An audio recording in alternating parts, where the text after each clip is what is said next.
Yo, hello everyone, and my name is Lawrence. This is a game called Firewatch. I've been trying to play this game for a minute, and I guess the moment's just here. So, with that being said, I'm just in it.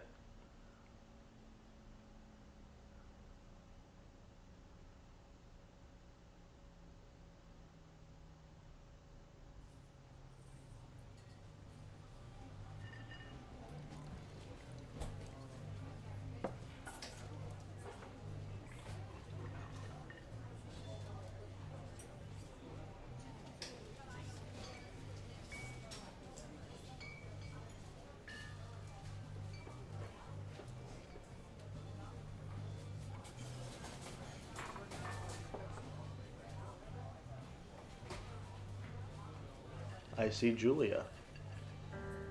And she's fine too, huh? She's about my age, late 20s, laughing with well-dressed professors and grad students from nearby CU Boulder. You, Henry, are out drinking with your pals. Of course I approach, what the heck? Of course I'm drunk, what the heck? You, you're pretty, huh? You're pretty, she says coolly. You are not. You are a future hangover. What? You reply confused. Someone should buy you a cheeseburger, she says. She flags on a waiter, and 1 week later, you. Do I even need to say it? Of course I'm her man. Granted, I mean, it should have been a day later, but who's counting? I'm pretty lit. I'm in an elevator. I got a bag, and I got a girl, and I got a whip. I'm lit for no reason. At least put the bag in the freaking this. Alright. You date for over a year, she drives you absolutely nuts. It's great. I believe it. You move in, you share an apartment near the school with a view of the mountains. You two drink beers out on the deck. You drink beer just about anywhere. Life is pretty good. Oh no. There's a scruffy, undersized beagle. Julia is in love. She wants to bring him with her to class. There's also an intimidating but gentle-eyed German shepherd. Nothing bad could happen to Julia while walking this dog. I mean, should I go for... Let's name him Mayhem, why not? Mayhem's an excellent dog. He loves wrestling with you in the park and goes with Julia on her runs. Even though he's too big to bring to school, Julia loves him all the same. Mayhem is a child... Oh. He's a friend, a child, and pet all rolled into one. 3 for 1. For like how much? How much it cost to buy a dog? Like $700? Oh no. What do you think about kids? She asked. Kids? They're not very smart or good at much. I'm saying if you and I have some. A couple little idiots. We don't gotta think about that now. She looks away out towards the mountains. We have plenty of time, right? Speak for yourself, mister. Don't worry, you assure her. Yeah, we'll be fine. She has the body of an undergrad. My ovaries didn't get the memo. One day, okay? Well, your ovaries better get these memos, cause... Okay, one day, she says. 6 months later, you get engaged lying in bed on a Sunday morning. Dang, you're moving so quick. Oh, but you are a pretty game, aren't you? Very much so. Oh, look at these clowns, man. Wait. I have no idea how to read you, map. Ooh.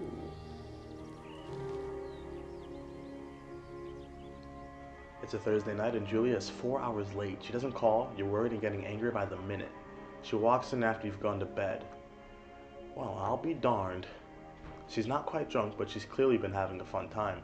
You fight when she gets between the sheets. Like, why? How you gonna do that to me? You don't touch each other all night. The next day you feel guilty for being so angry and ask her about her evening. She says it was great. You hold on to a tiny pill of resentment. You make some coffee and go to work.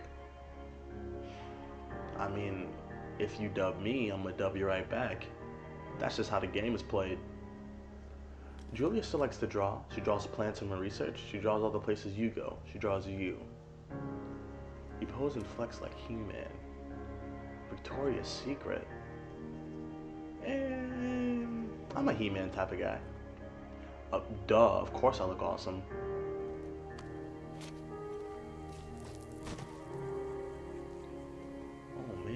these colors.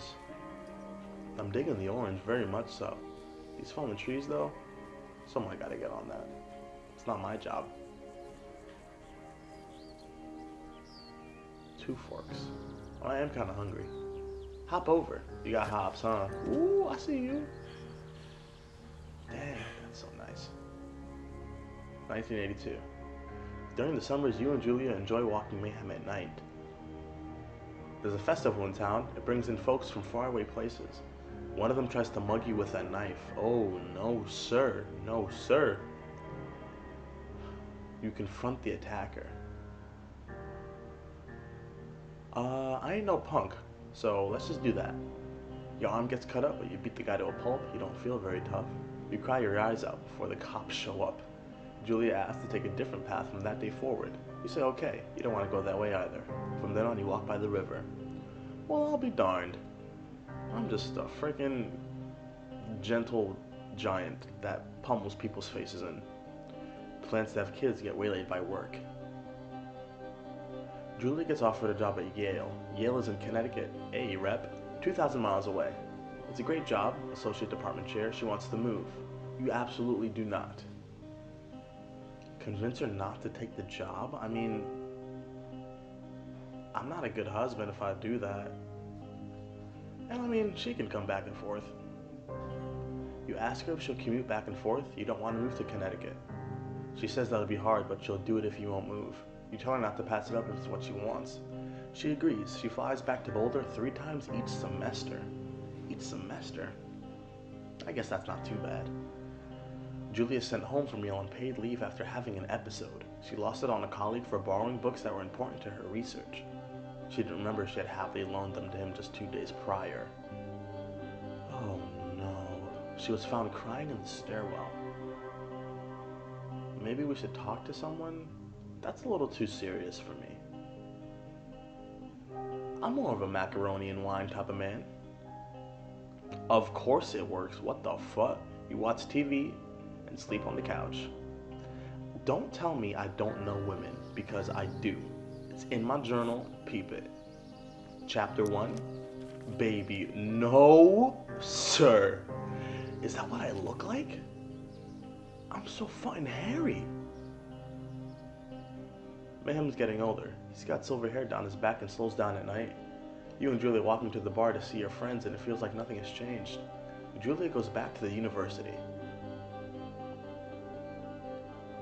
Her affliction gets worse. She can't remember things in class, her research is in shambles, she drives her car to the next town over for no particular reason, and has to be brought home by the police. She's devastated. She's sent home on permanent medical leave. Well, that's just a downer, man. Some days you get the Julia who calls you a dope and your unborn children little idiots. Other days you get a stranger. She pulls you into bed to make love. After 5 minutes, she goes into a panic, believing her dad is at the door. That's just freaking weird.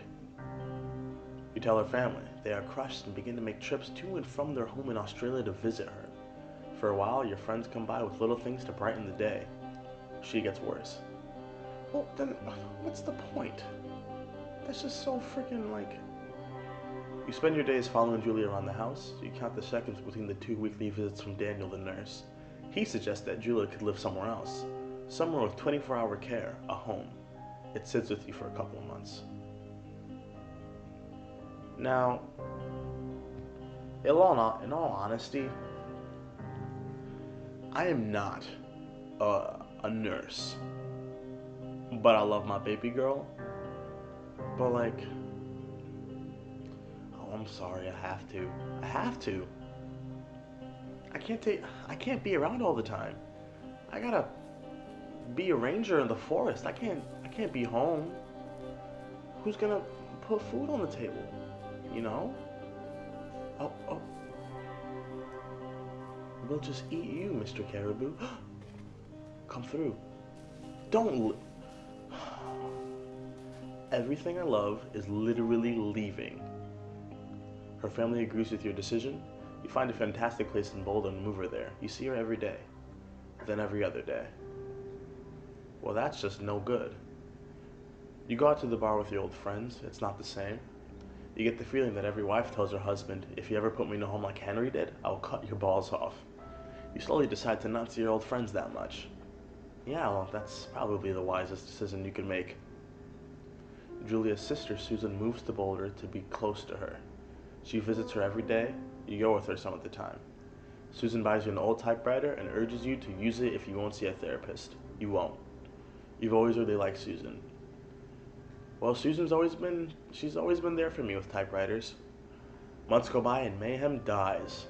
Well, of course Mayhem dies. Julia doesn't remember him when you tell her. Sometimes it takes her a minute to lock in on you. In the back of your mind, you believe it's because you see her less and less, and seeing her less and less makes her forget you more. You think. Summer's coming, you see an ad in the paper for a job. Oh, snap. You take it. Dope.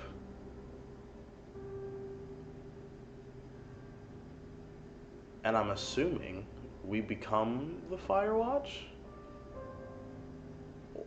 I mean, like, is the job description, does it say that you are the Firewatch, or does it say you're a ranger? Or maybe I'm just stupid, I don't know. Oh, and not a lookout tower, anything but a lookout tower. I've played Until Dawn, okay? I know what goes on whenever anyone comes through in these, and I'm gonna tell you, it's not a fun time. That's a beautiful moon. But it's not a fun time, okay? Something's gonna come and knock this thing over. I'm calling it now. Calling it, end of the game, this thing's gonna be on the ground. Never liked heights. On the ground. Who here? Just me? Dope. I mean, we could look around. What's here? Hello, Two Forks Tower. I guess we're gonna talk. What's good? Two Forks Tower, this is Thoroughfare Tower. Come in. I hear you. Hello? Whoever this is? It's Henry, right? Yeah. I'm Delilah. Yeah, that's what the guy said on the phone. So, what's wrong with you? Excuse me? People take this job to get away from something. So, what's wrong? What's wrong with you? That's a great idea. Go ahead. Look, I just hiked for 2 days, so I don't really follow whatever it is you're doing right now. You take a stab at what's wrong with me. Fine, then can I sleep forever? Sure, buddy. Okay, now go ahead. Don't ever, that's a zoom, don't ever call me buddy, never. And you know what? I don't think anyone likes you, just keeping it real. Okay, you're probably out here because nobody back home can stand you. Which, after this brief introduction, is not a big shock. Ouch. I'll chalk that up to you being tired and grumpy. Well, I'd better get some sleep then. Yeah. One sec. Now it's my Let turn. me sleep. Dang. Good night, bye. Let's see. I don't know anything about you. I say you got fired from your job and have finally decided to write your novel. That's the sort of bullshit reason you'll find a man out in the woods. Good night. Welcome to the job.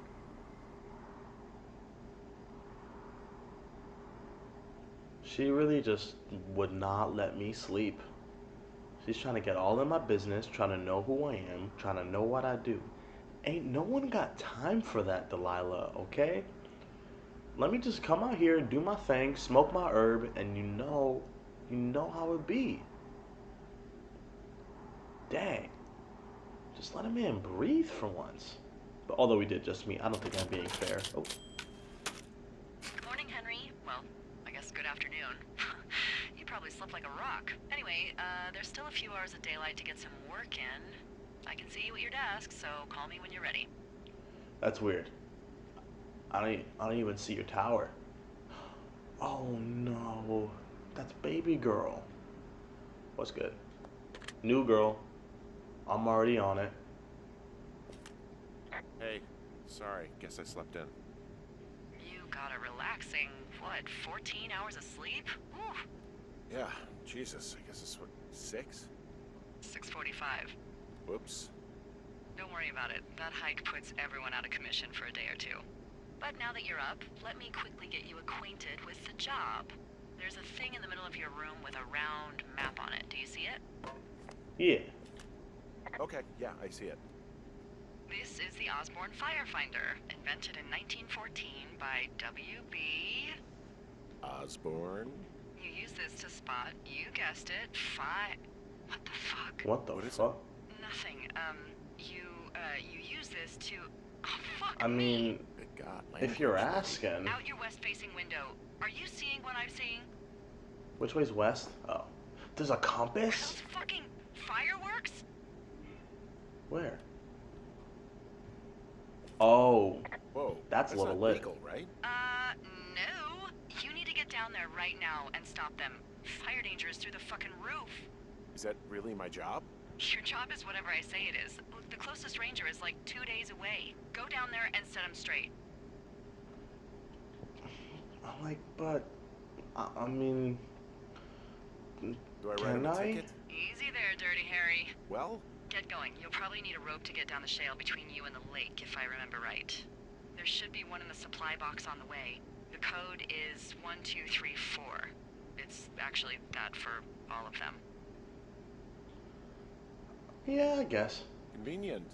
That's one word for it. Well, technically there's 3 words for it, but I'm not counting. I'm in it.